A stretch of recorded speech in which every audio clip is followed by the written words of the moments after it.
So now, after the work that I did at Precision IT and got bounced out of that job, I did work briefly at Long Masonry, because I used to be a bricklayer many years ago at in various different places.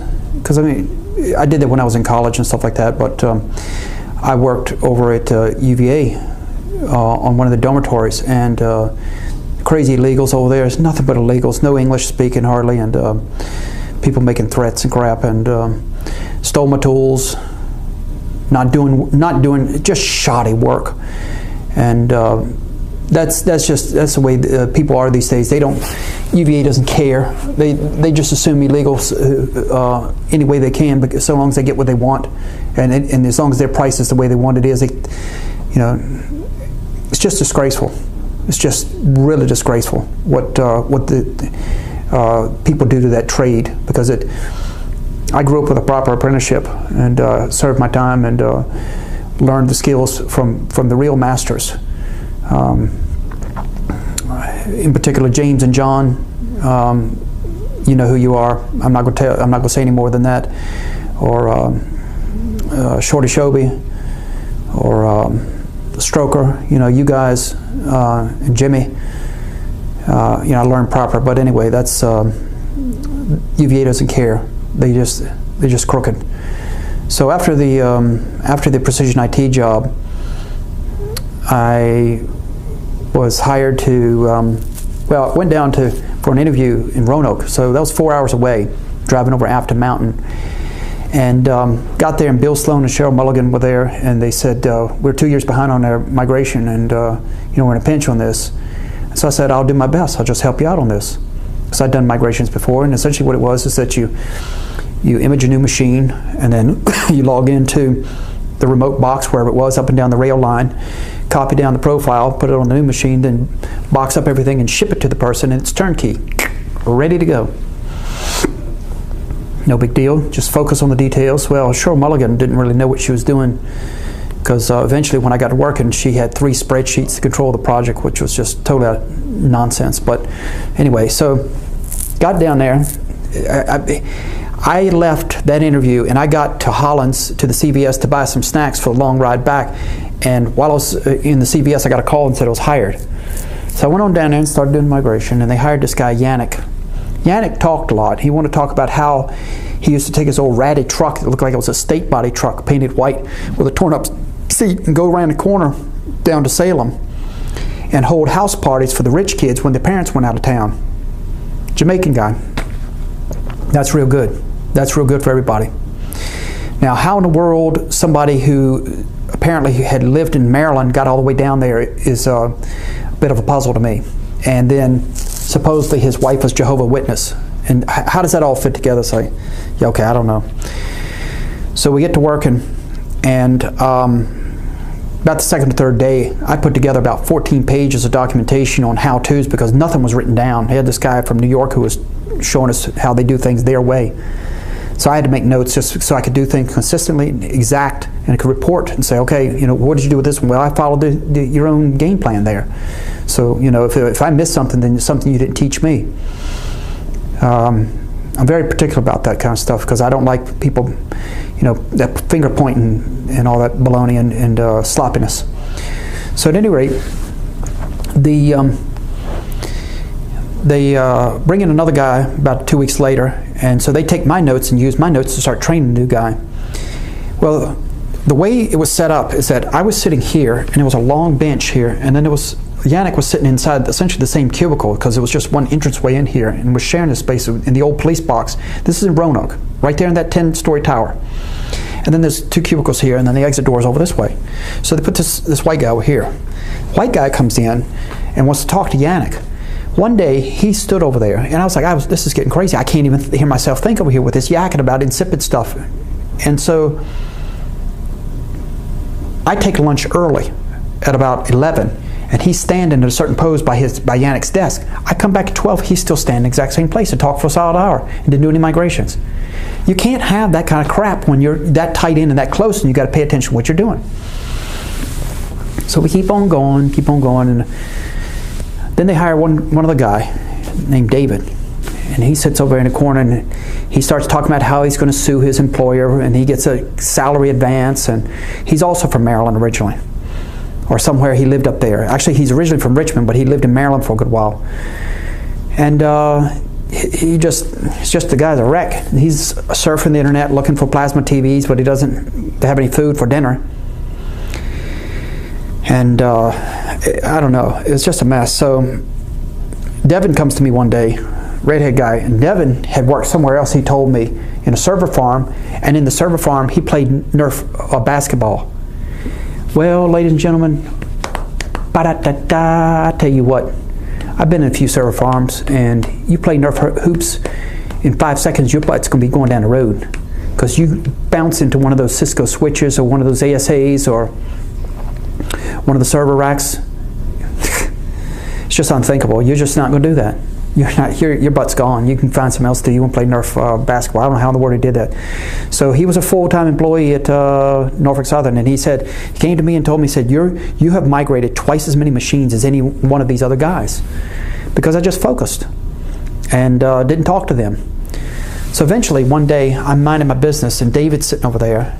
So I'm sitting here, David's at an angle, and he gets to talking about sodomy, and he says, yeah, Ken, calls me out while I'm minding my business, said, yeah, you know, when you get that hair between your teeth? And I just tried to ignore him. It's like, okay, this is going downhill. And then he starts talking another day about how that if it's better for NFL players to go out and get a prostitute, because if they get the prostitute pregnant, they are legally not liable for the child because it was a contract. But if it was somebody else, then now you've got yourself a paternity suit problem. That's David and Yannick talking to each other. This kind of crap over here. And then the real pinnacle one came when Yannick had been talking for some time about how he knew somebody from his past, which I don't know how that works, but somebody, to use the colloquial word, shorty. Some shorty was around nearby, and so she was being friendly to him in some way. Wasn't explicit, it was just kind of around the bend talk there. So it was very obvious he was trying to figure out a way how to hook up with her and keep his wife at bay. So then he and David are talking about it, and David finally said, well, why don't you have this girl and your wife meet together, and maybe they'll like each other. I was like, okay, game's over. So when I had a spare minute, I went around to Cheryl Mulligan, and I said, this is what's going down over here, and it's interfering with my work. It's got to go. Yeah, that's bad. She goes over to Bill Sloan. Bill Sloan calls me into his office, angry, calls me on the phone, tells me to come to his office, and said, I've never heard this in 26 years. I could replace you right now. So he threatens me with my job. Well, the fact is, during the interview, he had mentioned that Atlanta was angry with him because he was behind on the project. So apparently, he's trying to cover his butt by making me the scapegoat of this matter right here. And I can't get out of my mind him scowling at me. Like this. It's like, who are you scowling at? I'm over here doing twice production of these guys, and you busting my chops? Yeah. So we go on talking, and he runs his mouth and says, oh, you got a problem with it? You go right here. Between this office and your office, there's the ethics board for the entire Norfolk Southern. You got a problem? Go in there and talk to them. So I figured it was a taunt, and I let it go. So next week, we go along, and David starts up again, and he says, I'm over minding my business. He says, oh my gosh. And he keeps on saying this, and I just ignore it. And he said, why is it that there are no blank machines from the 10th floor down here? I brought some for you. Why didn't you bring some for me? And I was like, I turned around to him and said, go get your own machines. And David made a tacit threat to me. He said, even my mother doesn't talk to me that way. And so he angrily went out the room and came back, and it was like, I'm in a corner. I'm boxed in on this one. So I went around and had a little talk with the security guard about this matter. The threats being made to me. Little Barney Fife at the front. And Norfolk Southern lied about this, by the way. That's exactly how that happened. That guy lied because he was trying to cover up for everything, and so did the rest of Norfolk Southern. So this happened late in the week after the initial complaint. And Bill Sloan had arranged a second meeting for me to show up and see as a follow-up. So I think the meeting was maybe 8:30 or something, and this occurred probably around 8. So I left the building. I was like, I'm not putting up with this crap. And I went on around, I walked all the way over to the market, the vegetable market there, which is nearby in downtown. And as I was walking around, I saw one of the ethics people, I think it was Tim Nolan. And I told him what's going on, and then another guy approached, and it was also ethics board, and so I said, I want to file a formal complaint. So then I come back to the meeting, and Bill's all angry, and now it's Bill and Cheryl and Devin, 3 against 1. Bill's still mad, and Bill's got now he's got his laptop out, and he's trying to make notes and really burn me good on this matter. Retaliating. That's Bill Sloan right there for you. And that's Norfolk Southern. That's their thoroughbred work ethic. By the way, Canadian Pacific, if you're looking for what's going on, that's what you got right there. This blistering incompetence, and then covering up and trying to make me the scapegoat. So I sit there in the meeting, and it's blah blah, same old stuff, and Bill taunts me again with the ethics board. So, well, if you don't like it, go see him. And I said, well, I did, and boop, that meeting stopped right there on a dime. And so on the way home that day, on that Friday, a little temp agency out of Georgia that hired me said, the project's ended. And it's like, it hadn't ended, you fired me. You retaliated. So I talked to some of the other temp agencies those guys are working for, and they said they didn't hear anything about a project ending. So obviously their people stayed on, and they got rid of me. And the ethics board exonerated themselves, and the board in Norfolk and the president exonerated himself from all the wrongdoings for all this. So Norfolk Southern's ethos is that it's okay for other people to talk about sodomy and prostitution and how to make a wife into a lesbian, and to kick your top performer. Devin told me I was doing twice as many as anybody else. I didn't have the count on that. He had the count. And I would go upstairs and I would grab about 10 machines at a time, literally, and I would image all of them in the cubicle next to us in that space, and then I'd put them all at my desk and then just start slamming as fast as I could to get those things migrated and shipped out as fast as I could. It was intentional. If they stand around and talk, I'm going to do everything I can to make them look bad. I'm going to stay in my corner and work really hard and jam the numbers so that hopefully these people here, indirectly, maybe could get them fired. And yes, I would do something like that, because if they're going to stand there and talk for a solid hour in my space, interfere with my work, or they're going to talk about the things they did and keep on with the filthiness, I don't want them around me.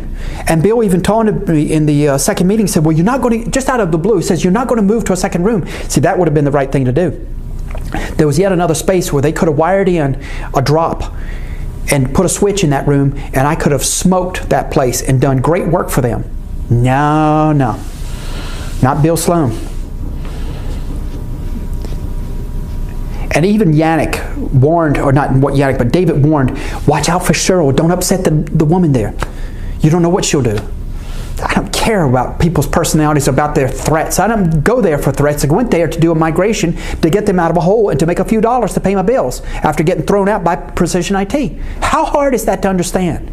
And yet, this is what you people, you, the board, and your lawyers there in Norfolk, you want to cover this up? I'm sick of you people. And just like the rest of these people, I'm going to stay on your neck until this gets straightened out. I really am. I don't have to put up with this. Other people matriculate from these kind of temp idiot workloads over to becoming employees. That's how Devin got in. That's what I was told. Other people, I think, went through that process to get into your IT section down there. What act of Congress does it take from me? I did my job. I came to work on time. I minded my business. And to top it off, what really got crazy, I left out something. Before the white guy came in, Yannick one day comes back to the desk, and I'm already finished my lunch and I'm working again. And he says, I need you to help me. I was like, what are you talking about? I said, well, my truck is across the street and I don't have gas in it. Now, this is a theme in my life. When something goes wrong, somehow people think I'm the fix-it man, and I have not understood how that goes. I don't know how I project this to people. I don't get that. I really, really don't understand that. But anyway, So across the street there's a bridge, and then beyond that there's a little homeless shelter over there, YMCA or something or other, a church that runs a little thing, and there are people on the street in the daytime. It's 100 degrees that summer, hot as all get out, and they're out in the street with no shirt on and things. And so his truck is kind of near that area. So I said, well, you just need to go to the gas station and put some gas in the thing. So I said, I'm sure there's one around the corner. So I go outside the building, across the street, across the railroad tracks, multiple rails, and we go walking up this road. So from the building here, it's kind of this way and then off to the east. And there is a little convenience store or gas station sits there. So I said, well, there you go. Go get your gas. Well, I got nothing to put it in. Well, go buy a gallon of water and pour it out on the ground and then fill it up with gas and put it in your truck, and then you go.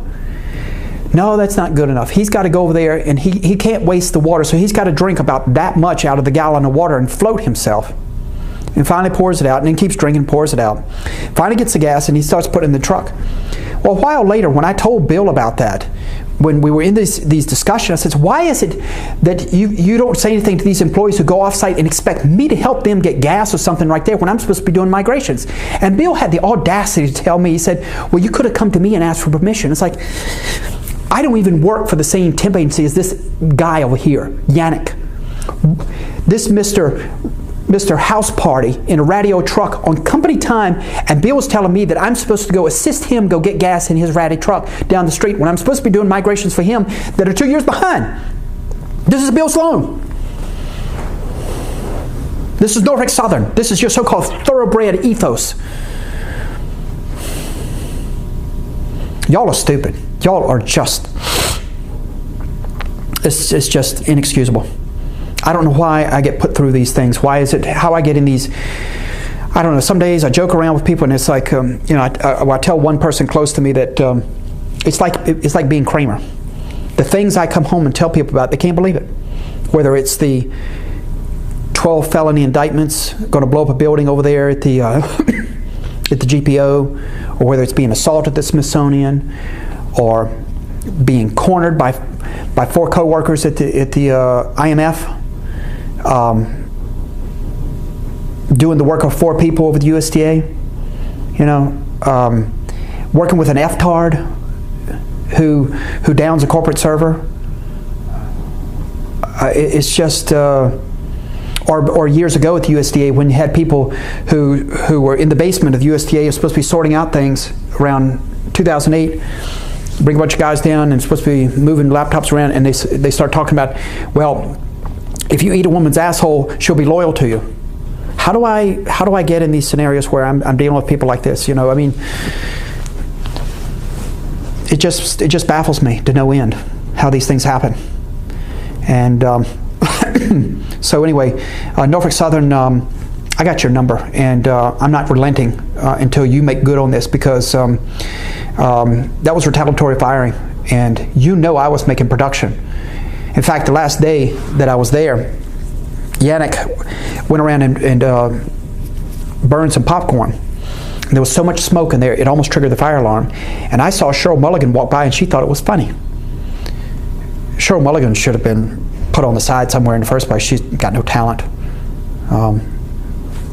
Just a kind of window dressing there. It was unfortunate.